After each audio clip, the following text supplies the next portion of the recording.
पुण्याच्या पुरंदर तालुक्यातील वाल्हे परिसरातून गुंजवणी धरणाच्या बंदिस्त पाईपलाईनच्या कामावरून शेतकरी पुन्हा एकदा आक्रमक झाले असून आपल्या हक्काच्या पाण्यासाठी त्यांनी आज गावबंद आंदोलन छेडलंय। गुरुवारी 30 एप्रिल रोजी वाल्हे परिसरातील शेतकऱ्यांनी 1983च्या मूळ प्रवाही कालव्याच्या आराखड्यानुसारच पाईपलाईनचे काम करावे या मागणीसाठी रस्त्यावर उतरून प्रशासनाच्या विरोधात जोरदार आंदोलन केले। या आंदोलनाला व्यापारी वर्गाने देखील उत्स्फूर्त पाठिंबा देत संपूर्ण बाजारपेठ बंद ठेवून आंदोलनाला पाठिंबा दिलाय। सकाळी सिद्धार्थनगर पासून वाल्हे गावापर्यंत शेतकरी आणि ग्रामस्थांचा मोठा मोर्चा निघाला होता।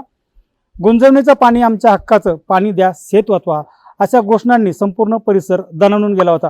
आज टँकर सुरू करण्याची वेळ काही वाड्यांना आलेली आहे आणि ही वेळ जर कायमची घालवायची असेल तर आपल्याला गुंजवणीचा कालवा हा आपल्या आडाच्या वाडीच्या कडून वागदरवाडीला जाणं मुख्य कालवा हे आपलं म्हणणं मागणी आहे ती आपल्याला पूर्ण करून घेतली पाहिजे आणि त्यासाठी आपण सर्वजण एकत्र आल्याशिवाय ही मागणी मान्य होऊ शकणार नाही। दक्षिणेकडून जात असताना त्याच्यामध्ये शेतकऱ्यांनी आक्षेप नोंदवला। आक्षेप नोंदवल्यानंतर चूक झालेली त्यांच्या लक्षात आली, त्यांनी परत सुधारणा केली, परत आली, पण परत अजून त्याच्यामध्ये त्रुटी 100% आहे। त्रुटी असू शकते का? तर 100% असू शकते, कारण त्यांनी त्याच्यामध्ये 3-3, 4-4 वेळा फेरबदल केलेला आहे। आता फेरबदल का झाला, कशामुळे झाला, कुणामुळे झाला, का त्याचा किती शेतकऱ्यांना फायदा होणार आहे यापेक्षा आपलं वाल्हे गाव हे आपल्या संपूर्ण वाड्या, वागदरवाडी असेल, हे गाव असेल, हे या पाण्यापासून अधिकच्या जास्त पद्धतीने वंचित राहणार आहे।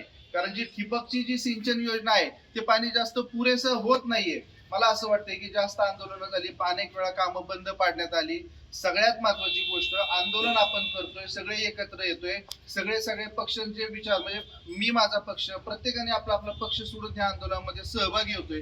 हे सगळं होत असताना आपण एकत्र राहायला पाहिजे, आपली एक वज्रमुठ केली पाहिजे। शेवटी कुठलीच गोष्ट अशक्य नाही, सरकार दरबारी आवाज द्यायला आपण सक्षम आहोत। कोणी किती काहीही जरी म्हणाला, कोणी किती जरी बाबासाहेब काही म्हणाला की आम्ही अशाच पद्धतीने करू, आपल्यामध्ये ती ताकद 100% आहे, आपण ते करू शकतो।